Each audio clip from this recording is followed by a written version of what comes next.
नमस्कार दर्शक बंधु। आज हूँ अगस्ट मास 7 तारिख गुरुवार। आज दिन जाकर टॉप 20 गुरुत्वपूर्ण खबर उपर आसतु नजर पकाइबा।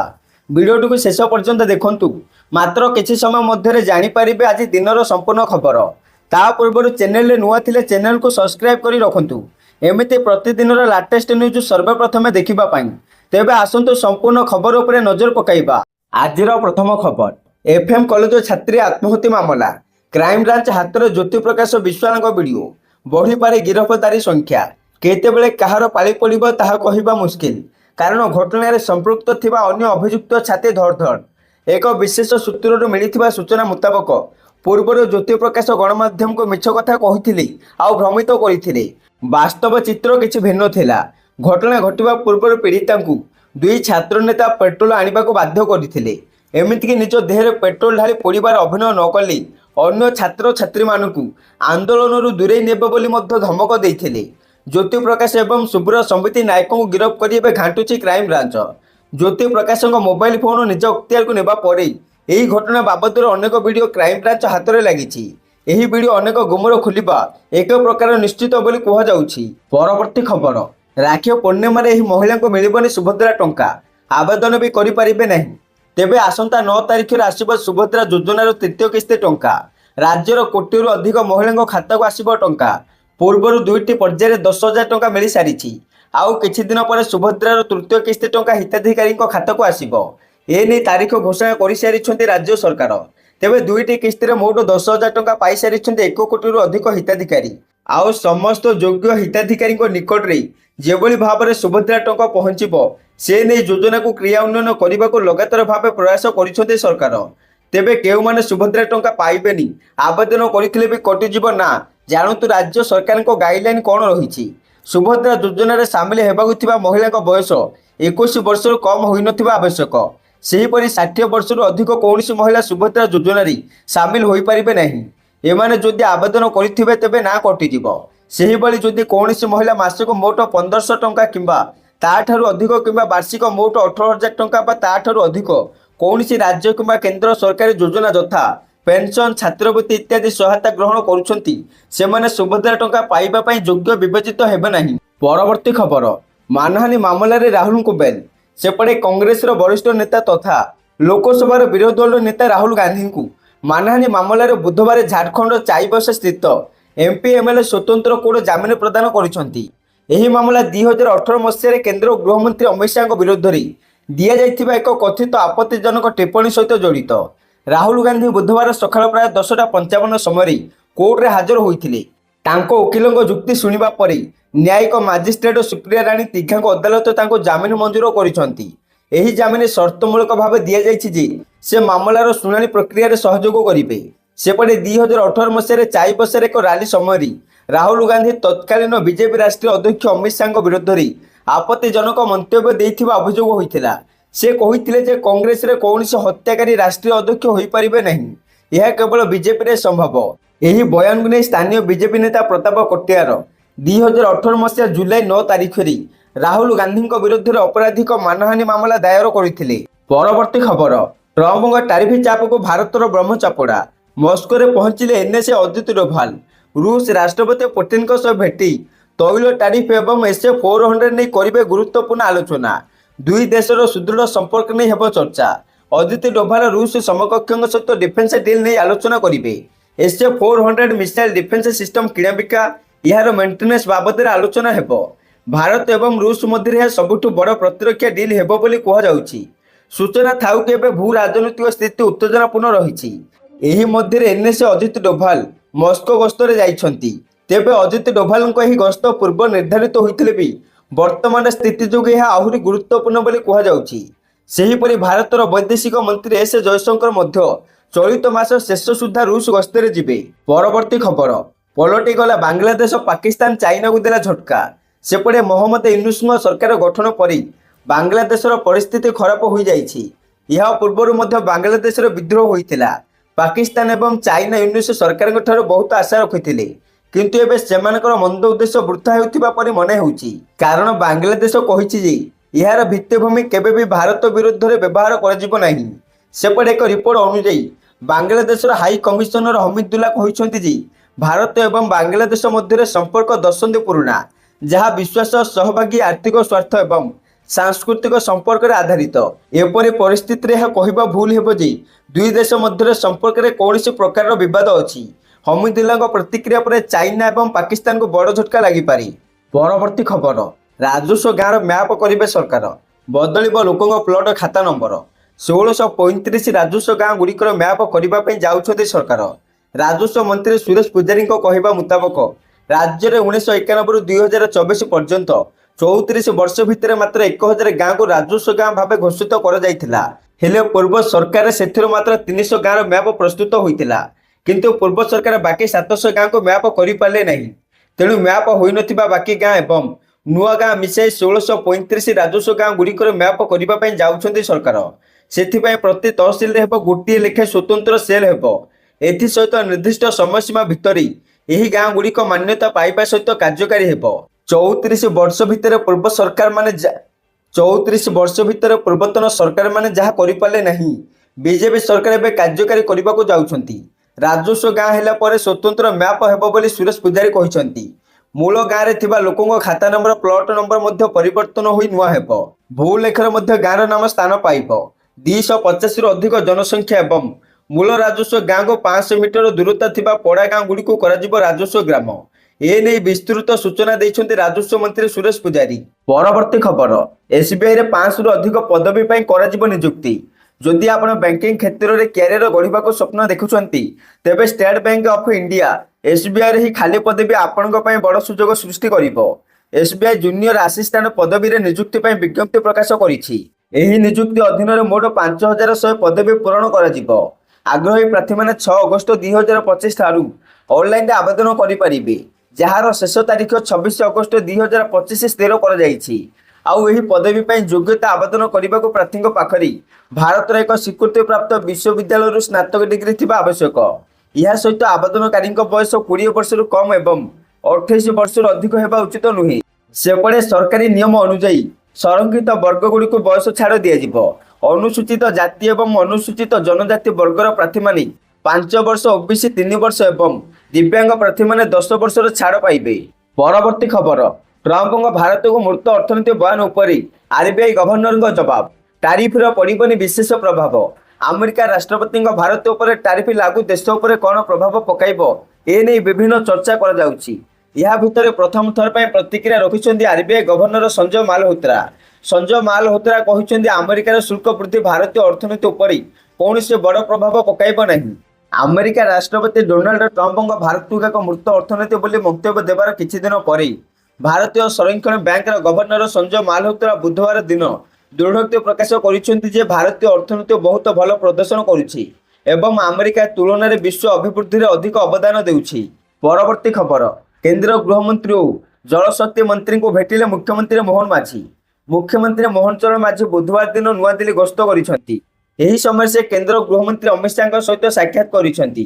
ଏଥିସହିତ ରାଜ୍ୟର ବିଭିନ୍ନ ବିକାଶମୂଳକ କାର୍ଯ୍ୟକ୍ରମ ଏବଂ କେନ୍ଦ୍ର ରାଜ୍ୟ ସମନ୍ୱୟ ସମ୍ପର୍କିତ ବିଷୟଗୁଡ଼ିକ ଉପରେ ଶାହାଙ୍କ ସହ ସେ ଆଲୋଚନା କରିଥିବା ଜଣାପଡ଼ିଛି।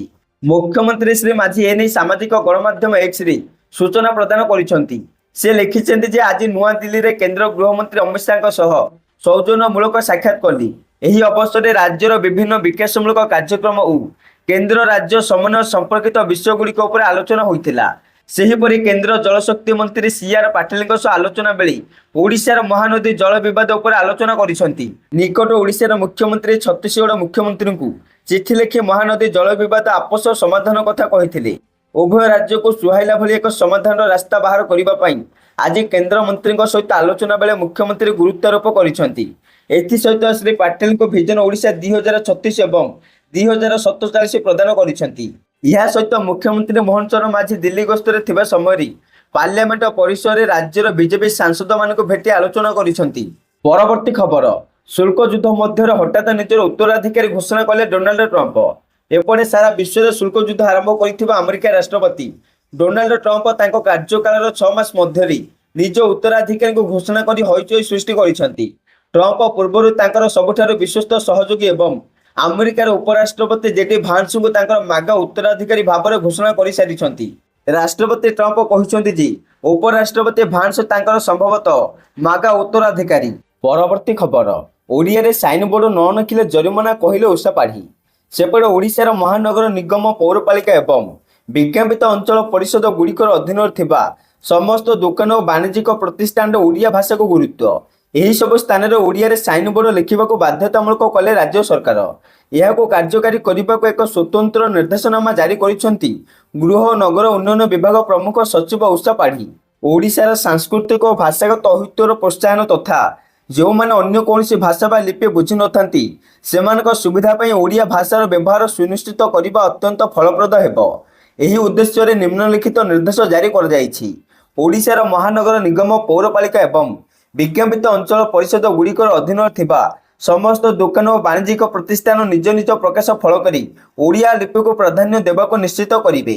ସମସ୍ତ ଦୋକାନ ଓ ବାଣିଜ୍ୟିକ ପ୍ରତିଷ୍ଠାନମାନେ ନିଶ୍ଚିତ ଭାବେ ସେମାନଙ୍କ ସାଇନ୍ ବୋର୍ଡ ମୋଟ କ୍ଷେତ୍ରଫଳର ଅନ୍ୟୁନ 60% ଭାଗରେ ଓଡ଼ିଆ ଭାଷା ଲିପିର ବ୍ୟବହାର କରିବେ। ଏହା ଆମ ରାଜ୍ୟ ଭାଷାକୁ ଦୃଶ୍ୟମାନତା ବୃଦ୍ଧି କରିବା ସହିତ ଜନସାଧାରଣଙ୍କୁ ସୁବିଧାଜନକ ହୋଇପାରିବ। ଆଉ ଉପରୋକ୍ତ ଆବଶ୍ୟକତା ପାଳନ କରୁନଥିବା ଦୋକାନ ଓ ବାଣିଜ୍ୟିକ ପ୍ରତିଷ୍ଠାନମାନଙ୍କୁ ଆଗାମୀ ଟ୍ରେଡ୍ ଲାଇସେନ୍ସ ନବୀକରଣ ସମୟରେ ଦେୟର 50% ରିହାତି ପ୍ରଦାନ କରାଯିବ। ଆଉ ଉପରୋକ୍ତ ଆବଶ୍ୟକତା ପାଳନ କରୁଥିବା ଦୋକାନ ଓ ବାଣିଜ୍ୟିକ ପ୍ରତିଷ୍ଠାନମାନଙ୍କୁ ଆଗାମୀ ଟ୍ରେଡ୍ ଲାଇସେନ୍ସ ନବୀକରଣ ସମୟରେ ଦେୟର 5% ରିହାତି ପ୍ରଦାନ କରାଯିବ। ଏହି ସୁବିଧା ସୁଯୋଗ ପୋର୍ଟାଲ bhubaneswar.me ପୋର୍ଟାଲରେ ଉପଲବ୍ଧ ହେବ। ମହାନଗର ନିଗମ, ପୌରପାଳିକା ଏବଂ ବିଜ୍ଞାପିତ ଅଞ୍ଚଳ ପରିଷଦମାନେ ଟ୍ରେଡ୍ ଲାଇସେନ୍ସ ନବୀକରଣ ଓ ନିରୀକ୍ଷଣ ସମୟର ଅନୁପାଳନ ପାଇଁ ଯାଞ୍ଚ 30 ସେପ୍ଟେମ୍ବର 2025 ସୁଦ୍ଧା ଶେଷ କରି ଉପରୋକ୍ତ ନିର୍ଦ୍ଦେଶର ପରିଚାଳନା ସୁନିଶ୍ଚିତ କରିବେ। ଅନୁପାଳନ କରୁନଥିବା ପ୍ରତିଷ୍ଠାନମାନଙ୍କୁ ବିଜ୍ଞପ୍ତି ଜାରି କରାଯିବ ଏବଂ ସେମାନଙ୍କୁ ସାଇନ୍ ବୋର୍ଡ ସଂଶୋଧନ ପାଇଁ 55 ଦିନର ସମୟ ଦିଆଯିବ। ଏହା ପାଳନ ନହେଲେ ସଂଶୋଧନ ହେବା ପର୍ଯ୍ୟନ୍ତ ପ୍ରତିଦିନ 500 ଟଙ୍କା ଜରିମାନା ଲାଗୁ ହେବ। ଆଉ ଉପରୋକ୍ତ ନିର୍ଦ୍ଦେଶର କଡ଼ା ଅନୁପାଳନ ସୁନିଶ୍ଚିତ କରି 60 ଦିନ ମଧ୍ୟରେ ଏହି କାର୍ଯ୍ୟାଳୟକୁ ଏକ ଅନୁପାଳନ ରିପୋର୍ଟ ଦାଖଲ କରିବାକୁ ଅନୁରୋଧ କରାଯାଇଛି। ପରବର୍ତ୍ତୀ ଖବର, ଛେପକୁ ଟେଷ୍ଟ କରି ଆଗୁଆ ଜାଣିପାରିବେ ରୋଗ। 10 ବର୍ଷ ଆଗରୁ ହୋଇପାରିବ କ୍ୟାନ୍ସର ଚିହ୍ନଟ। ଏଣିକି ଆପଣଙ୍କୁ ଆଗକୁ କେଉଁ ରୋଗ ହେବାକୁ ଯାଉଛି, କେଉଁ ରୋଗ ହେବାର ସମ୍ଭାବନା ରହିଛି ତାହା ଆଗୁଆ ଜାଣିପାରିବେ ଲୋକେ। କଥାଟି ନିଶ୍ଚୟ ଆଶ୍ଚର୍ଯ୍ୟ କରୁଥିବ, ମନରେ ବି ଅନେକ ପ୍ରଶ୍ନ ସୃଷ୍ଟି କରୁଥିବ, କିନ୍ତୁ କଥାଟି ଏକଦମ ବାସ୍ତବ। ଏପରି ଏକ କିଟ୍ ତିଆରି ହୋଇଛି ଯେଉଁଥିରେ ଛେପ ଟେଷ୍ଟ କରି ମଣିଷକୁ କେଉଁ ରୋଗ ହେବ ତାହା ଲୋକ ଜାଣିପାରିବେ। ସେପଟେ ସମ୍ବଲପୁର ବିଶ୍ୱବିଦ୍ୟାଳୟ ଅଧୀନ ଜୈବ ପ୍ରଯୁକ୍ତି ଓ ଜୈବ ସୂଚନା ବିଜ୍ଞାନ ବିଭାଗ ଦ୍ୱାରା ପୁଣି ଏକ ଗବେଷଣା ସଫଳ ହୋଇଛି। ଏଣିକି ବ୍ୟକ୍ତିର ଛେପରୁ ଭବିଷ୍ୟତରେ ତାଙ୍କୁ ହେବାକୁ ଥିବା ରୋଗ ବିଷୟରେ ଜଣାପଡ଼ିବ। ଏନେଇ ଏକ କିଟ୍ ପ୍ରସ୍ତୁତ କରାଯାଇଛି। ଜୈବ ପ୍ରଯୁକ୍ତି ଓ ଜୈବ ସୂଚନା ବିଜ୍ଞାନ ବିଭାଗ ଏବଂ ଏହି ବିଭାଗର startup unit DNA life science private limited ମିଳିତ ଉଦ୍ୟମରେ ଏହା ପ୍ରସ୍ତୁତ ହୋଇଛି। ଏଥିରୁ ଲୋକେ ଆଗକୁ ରୋଗ ସମ୍ପର୍କରେ ସୂଚନା ପାଇପାରିବେ ବୋଲି ଆଶା କରାଯାଉଛି। ପରବର୍ତ୍ତୀ ଖବର, ଭାରତ ଉପରେ ଆଉ 25% ଟାରିଫ ବୃଦ୍ଧି କଲା ଆମେରିକା। ଆମେରିକା ଏବଂ ଭାରତ ମଧ୍ୟରେ ବାଣିଜ୍ୟ ସମ୍ପର୍କରେ ଏକ ବଡ଼ ଝଟକା ଲାଗିଛି। ପୂର୍ବରୁ ଆମେରିକା ଭାରତୀୟ ସାମଗ୍ରୀ ଉପରେ 25% ଟାରିଫ ଲାଗୁ କରିଥିଲା ବେଳେ ଆଜି ପୁଣି 25% ଟାରିଫ ଲଗାଇଛି ଆମେରିକା। ଏହାକୁ ମିଶାଇ ଏବେ ଭାରତ ଉପରେ ଲାଗୁ ହୋଇଥିବା ମୋଟ ଟାରିଫ ବା ଶୁଳ୍କର ପରିମାଣ 50%କୁ ବୃଦ୍ଧି ପାଇଛି। ଏଣିକି ଭାରତୀୟ ସାମଗ୍ରୀ ଆମେରିକାରେ 50% ଅଧିକ ଦରରେ ବିକ୍ରି ହେବ। ଭାରତ ରୁଷୀୟ ତୈଳ ଓ ଅନ୍ୟାନ୍ୟ ସାମରିକ ଉତ୍ପାଦ କ୍ରୟ କରିବାରୁ ଭାରତ ଉପରେ ଶୁଳ୍କ ବୃଦ୍ଧି କରାଯିବାର ଦିନ ପରେ ପୁଣି ଥରେ ଟାରିଫ ବୃଦ୍ଧି କରିବାକୁ ଚେତାବନୀ ଦେଇଥିଲେ ଟ୍ରମ୍ପ। ପରବର୍ତ୍ତୀ ଖବର, ବିଶ୍ୱ ସ୍ତନ୍ୟପାନ ସପ୍ତାହ ଉପଲକ୍ଷେ ମହିଳାଙ୍କ ପାଇଁ ବଡ଼ ଘୋଷଣା। ସବୁଠି ଖୋଲିବ ବ୍ରେଷ୍ଟ ଫିଡିଂ ସେଣ୍ଟର। ମଲ୍ରେ ଖୋଲିବ ବ୍ରେଷ୍ଟ ଫିଡିଂ ସେଣ୍ଟର। ବ୍ୟବସାୟୀ ଅନୁଷ୍ଠାନଙ୍କ ଉପମୁଖ୍ୟମନ୍ତ୍ରୀ ପ୍ରଭାତୀ ପରିଡ଼ାଙ୍କ ଅନୁରୋଧ। ସରକାରୀ ଅଫିସ ଓ ଅଭିଯୋଗ ଶୁଣାଣି ସ୍ଥାନରେ ବ୍ରେଷ୍ଟ ଫିଡିଂ ସେଣ୍ଟର ଖୋଲିବ। ଆଗକୁ ବସ୍ଷ୍ଟାଣ୍ଡ, ରେଳ ଷ୍ଟେସନ, ପରିବାହାଟ, ବଜାର ଭଳି ସର୍ବସାଧାରଣ ସ୍ଥାନରେ ମଧ୍ୟ ସେଣ୍ଟର ଖୋଲାଯିବ। ଏହା ସହିତ ବିଶ୍ୱ ସ୍ତନ୍ୟପାନ ସପ୍ତାହ ଉପଲକ୍ଷେ ମହିଳା ଓ ଶିଶୁ ବିକାଶ ବିଭାଗ ପକ୍ଷରୁ 2ଟି ୱେବସାଇଟ୍ ଲଞ୍ଚ ହୋଇଛି। ମହିଳା କମିଶନରେ ରାଜ୍ୟର ପ୍ରଥମ ବ୍ରେଷ୍ଟ ଫିଡିଂ ସେଣ୍ଟର ଖୋଲାଯାଇଛି। ସେହିଭଳି ମହିଳା ସମାଜ କଲ୍ୟାଣ ବୋର୍ଡରେ ସମାଜସେବୀ ଯୋଡ଼ି ହେବା ପାଇଁ ଲୋକ କଲ୍ୟାଣ ଆପ୍ ଉନ୍ମୋଚନ କରାଯାଇଛି। ସାରା ରାଜ୍ୟରେ ସର୍ବସାଧାରଣ ସ୍ଥାନ ଯେପରିକି ବସ୍ଷ୍ଟାଣ୍ଡ, ରେଳ ଷ୍ଟେସନ, ପରିବାହାଟ, ବଜାର ଭଳି ସର୍ବସାଧାରଣ ସ୍ଥାନରେ ବ୍ରେଷ୍ଟ ଫିଡିଂ ସେଣ୍ଟର ଖୋଲାଯିବ। ଏହା ସହିତ ରେଳ ଷ୍ଟେସନରେ ଜଣେ ମହିଳା ଆଟେଣ୍ଡାଣ୍ଟ ରହିବେ। ବ୍ରେଷ୍ଟ ଫିଡିଂ ଦ୍ୱାରା ବ୍ରେଷ୍ଟ କ୍ୟାନ୍ସର, ଟାଇପ୍ 2 ଡାଇବେଟିସ୍ ଭଳି ରୋଗ ମାଆକୁ ହେବନି ଓ ପିଲା ମଧ୍ୟ ଅପପୁଷ୍ଟିର ଶିକାର ହେବନି। ଏହା ସହିତ ଆଗକୁ ସରକାରୀ ଅଫିସ ଓ ଅଭିଯୋଗ ଶୁଣାଣି ସ୍ଥାନରେ ଏହି ସେଣ୍ଟର ଖୋଲାଯିବ। ଏନେଇ ଉପମୁଖ୍ୟମନ୍ତ୍ରୀ କହିଛନ୍ତି ଯେ ସପିଂ ମଲ୍ ଗୁଡ଼ିକରେ 75%ରୁ ଅଧିକ ମହିଳାଙ୍କ ପାଇଁ ଶୌଚାଳୟ ଓ ବ୍ରେଷ୍ଟ ଫିଡିଂ ସେଣ୍ଟର ନିହାତି କରିବା ଆବଶ୍ୟକ। ଏହା ନ କଲେ ମହିଳାଙ୍କ ସ୍ୱାସ୍ଥ୍ୟ ଉପରେ ପ୍ରଭାବ ପଡ଼ିବ। ପିଇବା ପାଣି ପାଣି ଶୌଚାଳୟ ଓ ବ୍ରେଷ୍ଟ ଫିଡିଂ ବ୍ୟବସ୍ଥା ନହେଲେ ଆଗକୁ ତା ପାଇଁ ସରକାର ବ୍ୟବସ୍ଥା କରିବେ। ନାଲି ଆଖି ନୁହେଁ ସରକାର ସହଯୋଗ ମାଗନ୍ତି।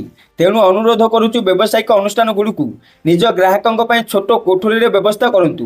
ପରବର୍ତ୍ତୀ ଖବର, ଖୁବ୍ ଶୀଘ୍ର ଶ୍ରୀମନ୍ଦିର ଆନନ୍ଦ ବଜାରରେ ଅନ୍ନ ବ୍ୟଞ୍ଜନ ସହିତ ଶୁଖିଲା ମହାପ୍ରସାଦର ଦର ନିର୍ଦ୍ଧାରଣ ରେଟ୍ ଚାର୍ଟ ଲାଗିବ। ମଙ୍ଗଳବାର ଶ୍ରୀ ଜଗନ୍ନାଥ ମନ୍ଦିର କାର୍ଯ୍ୟାଳୟରେ ଆନନ୍ଦ ବଜାର ଶୃଙ୍ଖଳା କମିଟି ବୈଠକ ପରେ ଏନେଇ ସୂଚନା ଦେଇଥିଲେ ମୁଖ୍ୟ ପ୍ରଶାସକ ଡକ୍ଟର ଅରବିନ୍ଦ ପାଢ଼ୀ। ଶ୍ରୀମନ୍ଦିର ଆନନ୍ଦ ବଜାରରେ ବିଶୃଙ୍ଖଳା ବଢ଼ୁଥିବାରୁ ଏହାକୁ ଦୃଷ୍ଟିରେ ରଖି ଏହି ଜରୁରୀ ବୈଠକ ହୋଇଥିଲା। ଡକ୍ଟର ପାଢ଼ୀ ଗଣମାଧ୍ୟମକୁ କହିଥିଲେ, ଆନନ୍ଦ ବଜାରରେ ମହାପ୍ରସାଦ ବିକ୍ରି ଓ ବଣ୍ଟନ ବ୍ୟବସ୍ଥାରେ ଆବଶ୍ୟକ ଶୃଙ୍ଖଳା ଶୀଘ୍ର ଆସିବ। ଅଭଡ଼ା ଓ ଶୁଖିଲି ମହାପ୍ରସାଦରେ ରେଟ୍ ଚାର୍ଟ ଲାଗିବ। ଶୁଖିଲି ଓ ଅନ୍ନ ମହାପ୍ରସାଦ ଭିନ୍ନ ସ୍ଥାନରେ ବିକ୍ରି ହେବ। ଦୀପ ଓ ମହାପ୍ରସାଦରେ ଓମ୍ଫେଡ୍ ବ୍ୟବହାର ବାଧ୍ୟତାମୂଳକ ହୋଇଛି। ବ୍ୟତିକ୍ରମ କଲେ କାର୍ଯ୍ୟାନୁଷ୍ଠାନ କଡ଼ାକଡ଼ି କରାଯିବାକୁ ବୈଠକରେ ଚେତାବନୀ ଦିଆଯାଇଛି। ଏନେଇ ସୁଆର ମହାସୁଆର ନିଯୋଗ ସମ୍ପାଦକ ନାରାୟଣ ସୁଆର କହିଛନ୍ତି, ପୂର୍ବତନ ଜିଲ୍ଲାପାଳଙ୍କ ସମୟରେ ଆନନ୍ଦ ବଜାର ଶୃଙ୍ଖଳା 80% ଆସିଥିଲା। ବିଶୃଙ୍ଖଳା ସ୍ଥିତି ଦେଖି ଜରୁରୀ ବୈଠକ ପୁଣି ବସିଥିଲା। ନୀତିକାନ୍ତ ଶୃଙ୍ଖଳା କରିବାକୁ ପ୍ରଥମେ ଆଲୋଚନା ହୋଇଥିଲା। ଶୀଘ୍ର ମହାପ୍ରସାଦ ବାହାରିଲେ ଶ୍ରଦ୍ଧାଳୁମାନେ ଆନନ୍ଦରେ ଖାଇ ଚାଲିଯିବେ। ଶ୍ରୀମନ୍ଦିରରେ ଭିଡ଼ ବେଶୀ ସମୟ ରହିବନି। ସେହିପରି ଶୁଖିଲି ଓ ଅଭଡ଼ା ସ୍ୱତନ୍ତ୍ର ସ୍ଥାନରେ ବିକ୍ରି ବ୍ୟବସ୍ଥା ହୋଇଛି।